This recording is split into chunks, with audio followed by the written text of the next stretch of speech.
కీర్తన భాగం నుండి కొన్ని మాటలు ధ్యానం చేసుకుందాం. పోయిన ఆదివారం 63వ కీర్తన భాగం చదివాను.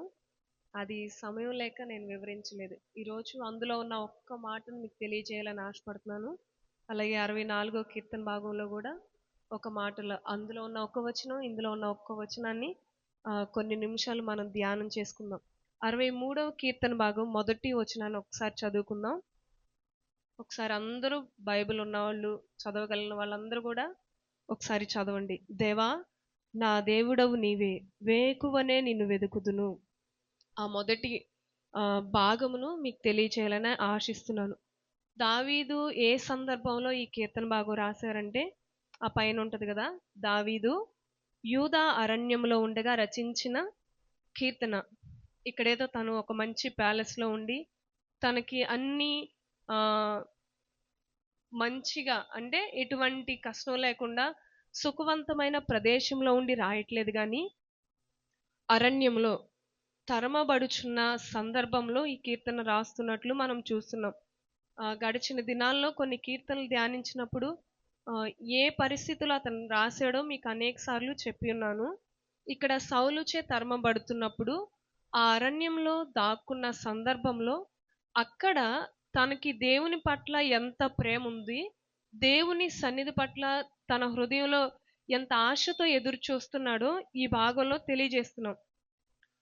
అంటే తనకున్న సమస్య నుండి విడిపించాలని ప్రార్థించట్లేదు, కానీ ఈ చదవబడిన భాగంలో అరణ్యంలో ఉండి నేను వేకువనే నిన్ను వెదుకుతాను, నీ బలము నీ ప్రభావము చూడవలనని పరిశుద్ధ ఆలయముందు నేనెంత ఆశతో నీ తట్టు కనిపెట్టి ఉన్నాను.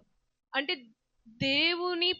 దేవుని పట్ల, దేవుని ఎడల తను ఎంత అభిలాష, ఎంత తృష్ణ గొనుచున్నాడో దేవుని సన్నిధి పట్ల. మనకి బాగా ఎప్పుడు దేవుని సన్నిధి వెతుకుతామంటే, మనకి బాగా శ్రమ వచ్చినప్పుడు, మనం తట్టుకోలేని సమస్యలు మన మీదకి వచ్చినప్పుడు బాగా కన్నీటితో దేవుని సన్నిధిలో ప్రార్థిస్తాం. అప్పుడు ఎక్కువగా దేవుని సన్నిధిని వెతుకుతాం సహజంగా.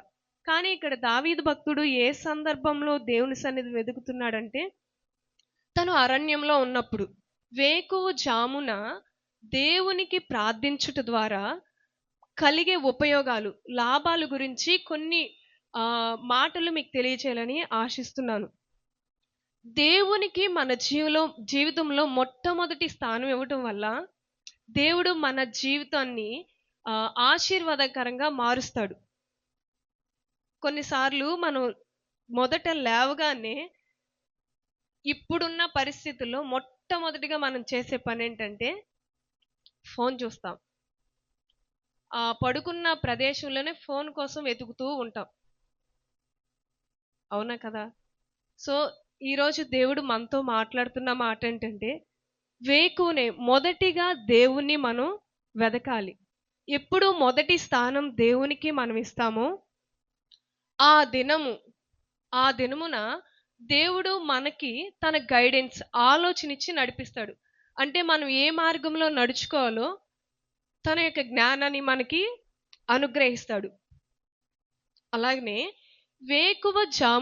వేకువనే ప్రార్థించడం ద్వారా దేవుని స్వరాన్ని మనం స్పష్టంగా, క్లియర్గా వినగలుగుతాం.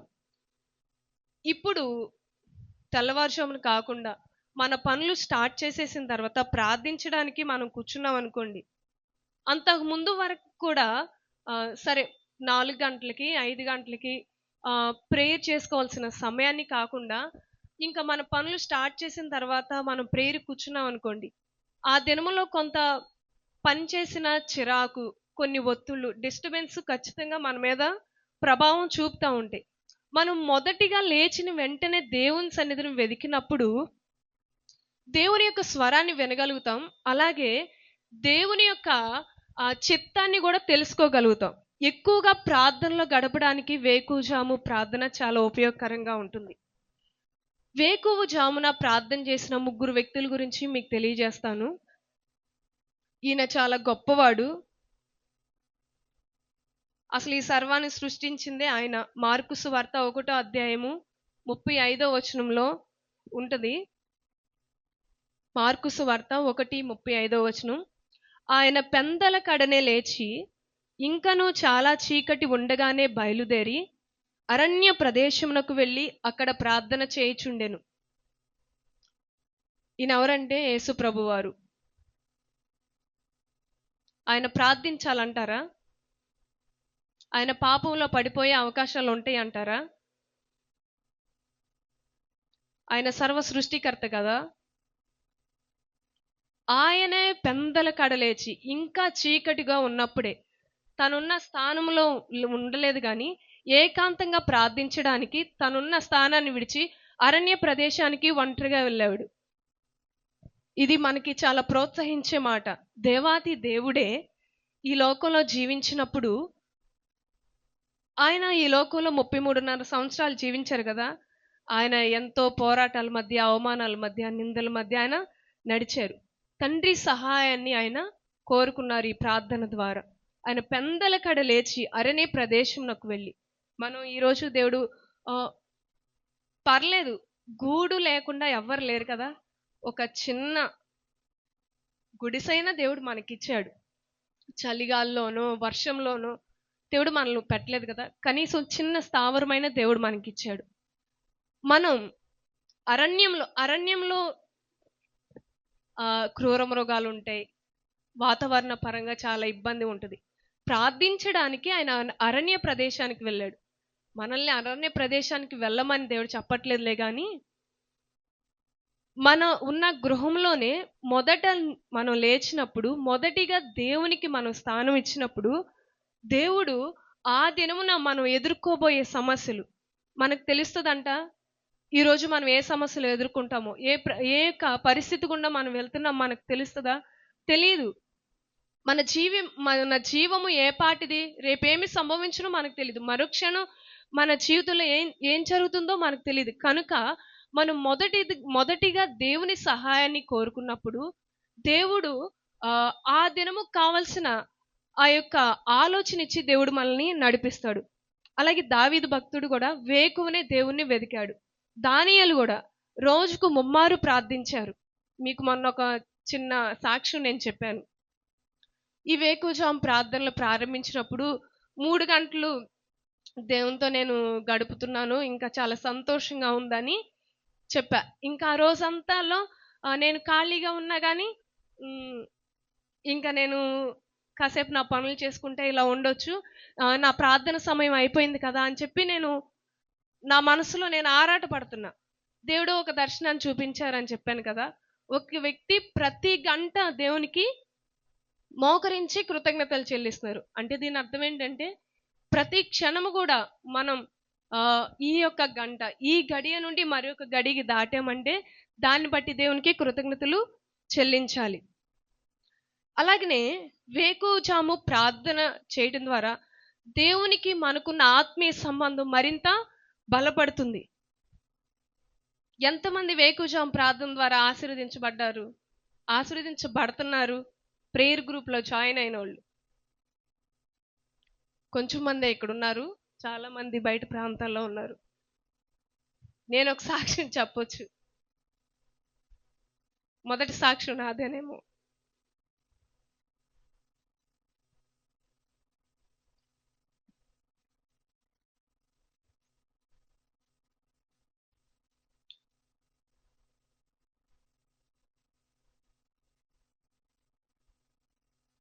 ఆరోగ్యపరంగా కొంచెం బలహీనరాలు.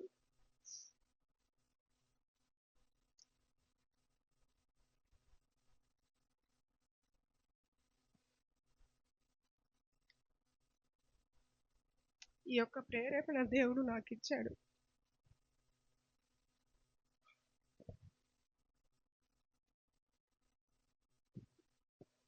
సహజంగా దేవుడు నాకు ఏదైనా తెలియజేసినప్పుడు వెంటనే అది పంచుకోను ఎవరికి.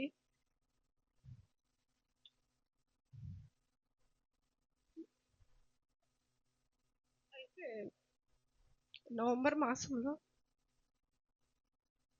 ఒక హాఫ్ డే ఫాస్టింగ్ ప్రేయర్ ఉండాలని నాకు ప్రేరేపణ వచ్చింది. నవంబర్, డిసెంబర్ అప్పటికి కొంచెం బలహీనంగా ఉన్నా.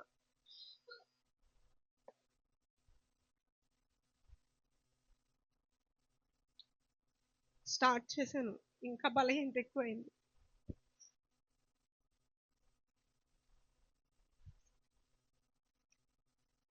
అయినా ఆపాలని నిర్ణయించుకోలేదు. ఆ బలహీనత ఇంకా ఎక్కువైనా పర్లేదు, నేను దేవుని సన్నిధిలో గడపాలి, దేవుని కార్యం చూడాలి.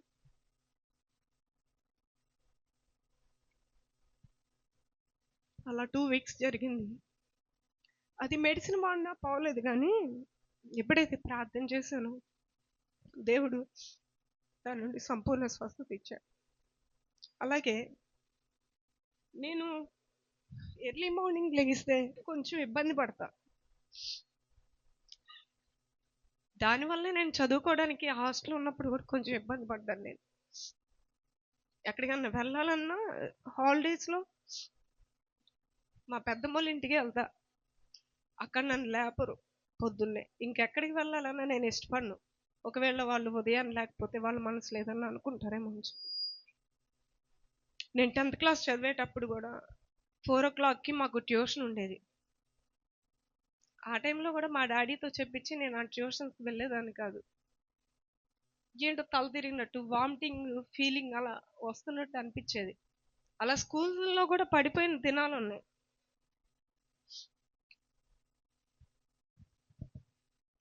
కొంచెం అలసటకు కూడా గురవుతూ ఉంటాను.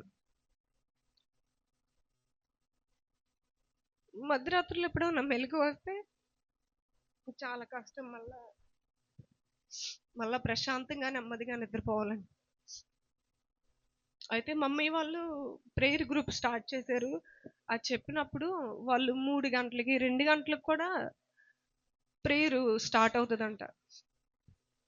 అయితే చెప్పా మమ్మీకి, ఫస్ట్ గ్రూప్లోనే జాయిన్ చెయ్యి, నేను లెగుస్తాను అని చెప్పి.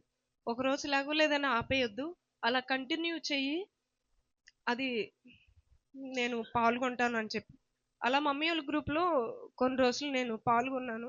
3 గంటలు లేచి ప్రార్థన చేసుకునేదాన్ని. ప్రేయర్ గ్రూప్లో ప్రార్థన చేసి మళ్ళీ నేను లెఫ్ట్ అయ్యి దగ్గర దగ్గర 1-2 గంటలు దేవుని సన్నిధిలో గడిపేదాన్ని, మళ్ళీ 6 గంటల వరకు. అప్పుడు నేను ఇంకా పడుకునేదాన్ని కాదు. తర్వాత టైము మళ్ళీ లేచి పని చేసుకునేదాన్ని. అయితే ఈ సంవత్సరంలో నేను నవంబర్లో వేకుజాం ప్రార్థన వల్ల కలిగిన ఉపయోగం గురించి చెప్తున్నాను. మొట్టమొదటి సాక్ష్యం దేవుడు నా జీవితంలోనే చేశాడు. చాలా మంది జీవితాల్లో చేశారు. వాళ్ళు వ్యక్తిగతంగా నాతో పంచుకుంటున్నారు. ఈ దినమును కూడా ఒక మెసేజ్ చేశారు.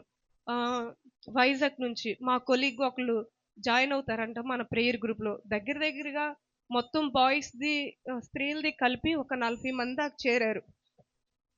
సో ఇది మేము ముగ్గురుతో స్టార్ట్ చేసాం. ముగ్గురుగా, నేను ఇంకా నాతో పాటు 2 యవ్వనస్తులు. అయితే నవంబర్లో నేను ఉపవాసం ఉండాలి అనుకున్నాను. నవంబర్, డిసెంబర్ 2 నెలలు హాఫ్ డే, ఫుల్ డే కాదు, మధ్యాహ్నమే తింటానండి. నైట్ ఉందాము, మెల్లిగా ఇలా స్టార్ట్ చేద్దాము, తర్వాత దేవుడు నడిపిస్తే ఫుల్ డే ఉండొచ్చు అని చెప్పి నేను అక్కడి నుండి స్టార్ట్ చేశాను. అయితే దేవుడు బలహీనత అని చెప్పాను కదా, దాని నుండి స్వస్థపరిచారు. తర్వాత ఈ వేకుజాం ప్రేయర్ గురించి ప్రార్థన చేస్తా వచ్చా. యేసయ్య మీరు కనుక నడిపిస్తే అది గొప్పగా ఉంటుంది. ఒకవేళ నా సొంత ఆలోచించేదైతే మధ్యలో ఆగిపోయిద్ది, ప్రజలు ఏకీభవించరు, కొన్ని ఆటంకాలు ఎదురవుతాయి. కానీ మీరు నడిపిస్తే ఆటంకాలు ఎదురైనా కానీ అది ఆశీర్వాదకరంగా ఉంటుందని చెప్పి దాని గురించి ఆ ఫాస్టింగ్ ప్రేయర్లో ప్రేయర్ చేస్తూ ఉన్నాను. తర్వాత స్టార్ట్ చేశాను అనమాట. ఎప్పుడైతే మేము ముగ్గురుగా స్టార్ట్ చేసిన ప్రేయర్ 4 గంటలు కూడా 6:30 అయింది ఆ రోజు. ముగ్గురే ప్రార్థన చేసిన 4కి స్టార్ట్ చేస్తే 6:30 అయింది. తర్వాత ఒక్కొక్కరికే చెప్పినప్పుడు అందరూ చాలా సంతోషంగా అసలు దాన్ని స్వీకరించారు. నేను ఎప్పటికీ అనుకుంటా, నా మాట ఎవరు వింటారు, అది నీవు చేసిన కార్యం. అయితే 3 గంటలు నేను మోకరించే ఉంటా, పడుకోను నేను. అందరూ ప్రేయర్స్ వింటా, ఒక్క ఫోన్లో కాదు, అమ్మ ఫోన్లో, పాస్టర్ గారి ఫోన్లో కూడా కలుపుతూ ఉంటా. 3 వినాలి నేను. ఒక్కోసారి జస్ట్ ఇది ఓ పక్కన పెట్టి ఇంకోటి వింటా ఉంటే ఈలోపు ఆమెనన్న వాళ్ళకి వెంటనే రెస్పాండ్ అవ్వకపోతే నేను ఎక్కడ నిద్రపోతాను అనుకుంటారని, నేను ఒకవేళ అలా లేట్ చేస్తే వాళ్ళెక్కడ మందుమతులు అయిపోతారని చెప్పి నేను 3 ఫోన్లు కూడా గమనిస్తా ఉంటా, వారి ప్రార్థనలు వింటా ఉంటాను. నేను ఇలా ఎప్పుడు 4 గంటలకు లేచి ప్రార్థన చేస్తున్నానో నా బలహీనత నేను మర్చిపోయాను. అది నాలోనికి రావట్లేదు. అసలు ఆ బలహీనత లేదు నాలో. ఇంకో ఆశ్చర్యం ఏంటంటే, డిసెంబర్ మాసంలో ప్రేయర్స్ మనకి ఎక్కువ ఉంటాయి. చలిగాలి నాకు పడదు కదా! వచ్చిన కొత్తలో నేను ఎలా తుమ్మేదాన్నో మీకు తెలుసు. ఇప్పుడు తుమ్ముతున్నాను లేదో కూడా అది మీకే తెలుసు. పరిచర్య విషయంలో కూడా ప్రార్థన చేశాను. యేసయ్యా, నేను బ్రతిమాలలేను అందరినీ, నీవే నడిపించు.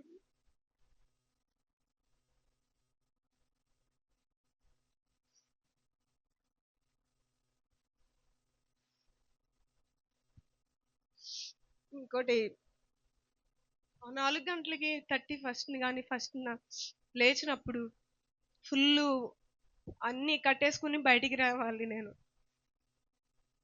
కానీ ఈ సంవత్సరం నేను స్వెటర్ వేసుకోవడం మర్చిపోయా. ఎందుకంటే నాకు చాలా అనిపించలేదు. అన్ని సంవత్సరాల కంటే ఈ సంవత్సరం భయంకరమైన చలి. అవునా కదా? ఈ సంవత్సరం చాలా ఎక్కువ. కానీ దేవుడు నాకు చాలా మంచి ఆరోగ్యం ఇచ్చాడు. వేకుజాం ప్రార్థన వల్ల ఇదంతా.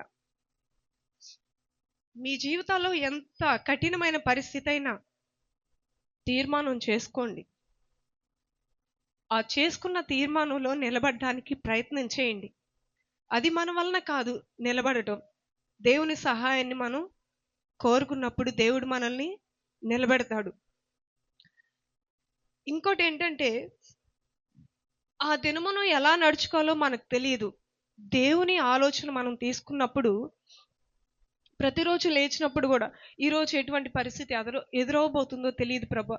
ఎవరైనా మనల్ని రెచ్చగొట్టేటట్టు మన నోటి మాటల ద్వారా కానీ, మనం చేసే క్రియల ద్వారా కానీ దేవునికి విరోధమైన పనులు మనల్ని తొందర పెట్టే విధంగా ఒకవేళ ఉంటే ఏమో తండ్రి, అటువంటి పరిస్థితుల్లో కూడా తొందరపడిపోయి నీకు విరోధమైనవి చేయకుండానట్లు నాకు సహాయం చేయండి అని మనం దేవుని సహాయాన్ని కోరుకోవాలి.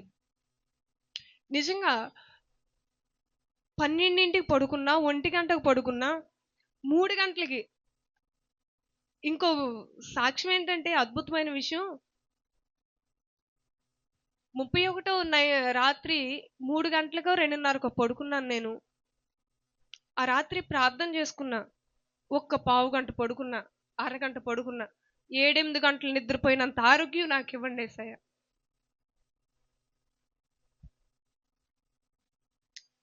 ఉదయం లేచినప్పుడు చాలా ఆరోగ్యం. కొంచెం శరీరరీతిగా బలహీనపడినప్పటికీ దేవుడు ఆత్మబలంనిచ్చి నన్ను ఎంతగానో నిలబెట్టాడు. దేవునికి అసాధ్యమైందంటూ ఏదీ లేదు.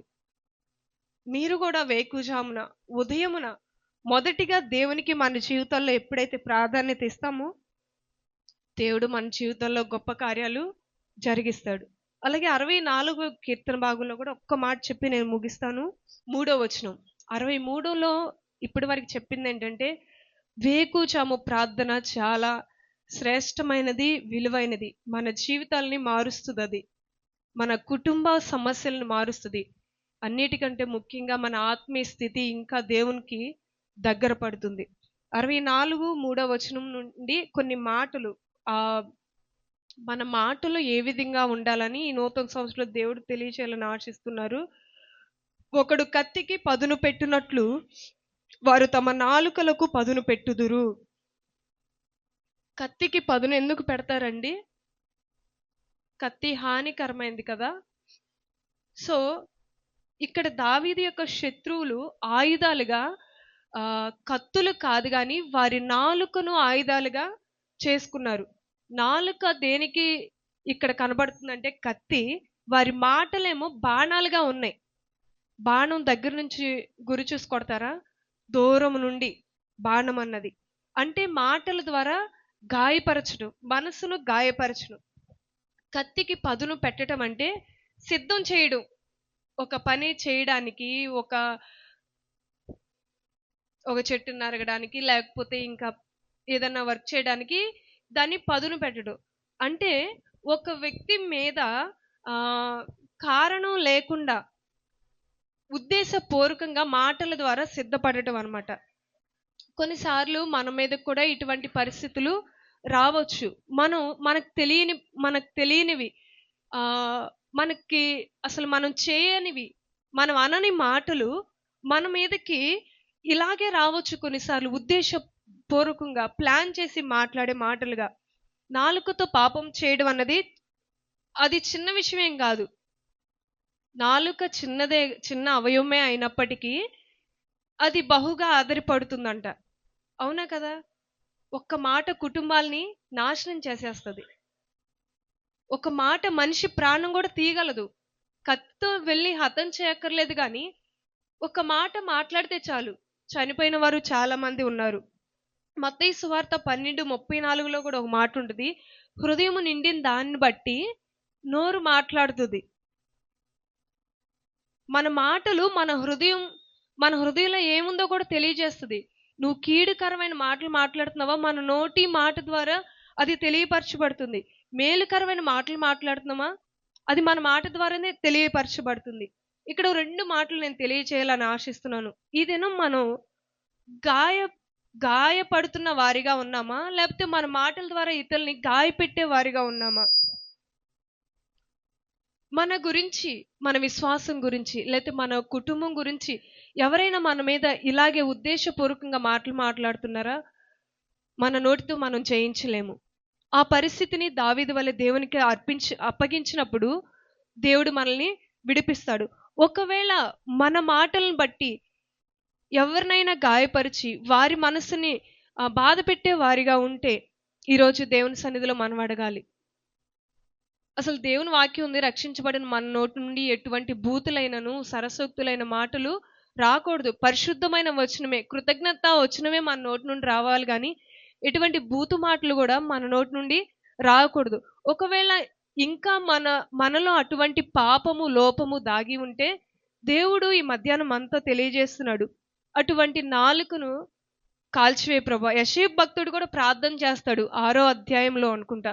పరిశుద్ధమైన అపవిత్రమైన జనుల మధ్య నేను ఉన్నాను ప్రభువా, నా నాలుకను అగ్నితో కాల్చండి. ఒక్కసారి చూస్తారా యెషయా భక్తుడు?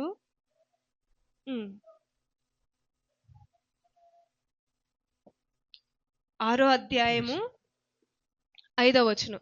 అయ్యో నేను అపవిత్రమైన పెదవులు గలవాడను, అపవిత్రమైన పెదవులు గల జనుల మధ్య నివసించువాడును. అంటే మన చుట్టూ ఇలాంటి ప్రజలే ఉన్నారు. మనం ప్రార్థన చేయాలి.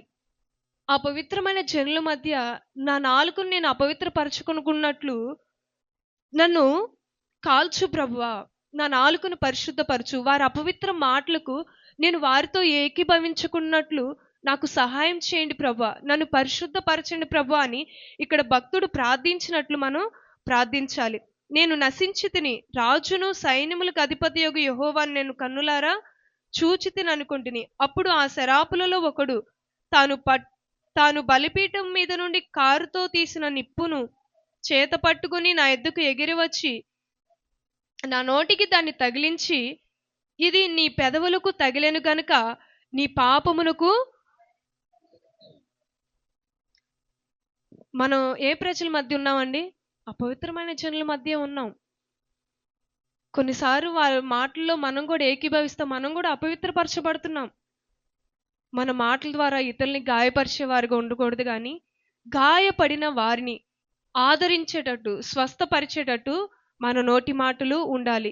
ఈ 26వ సంవత్సరంలో మన ద్వారా అనేక మంది గాయపరిచే విధంగా ఉండకూడదు కానీ మన నోటి మాటల ద్వారా ఆదరించేవారుగా, ఇతరులని ఓదార్చేవారుగా, ఇతరులకు మేలుకరమైన మాటలే మన నోటి నుండి రావాలని దేవుడు కోరుకుంటున్నాడు. మొదటిగా చెప్పినట్లు దావీదు భక్తుడు వేకుని ఎలా దేవుని వెదకడం ద్వారా తన జీవితంలో కలిగిన ఆ మేలులను గురించి చెప్పుకున్నాం. అలాగే మన నోటి మాటలు ఎప్పుడైతే పరిశుద్ధంగా ఉంటాయో, ఇక్కడ చెప్పబడిన ఆ యొక్క వారైతే తమ నోటిని కత్తికి పదును పెట్టినట్లు వారు తమ నాలుకలకి పదును పెట్టారు. అంటే గాయపరిచే మాటలు, అవమానించే మాటలు, ఇతరుల మీద నిందలు వేసే మాటలు.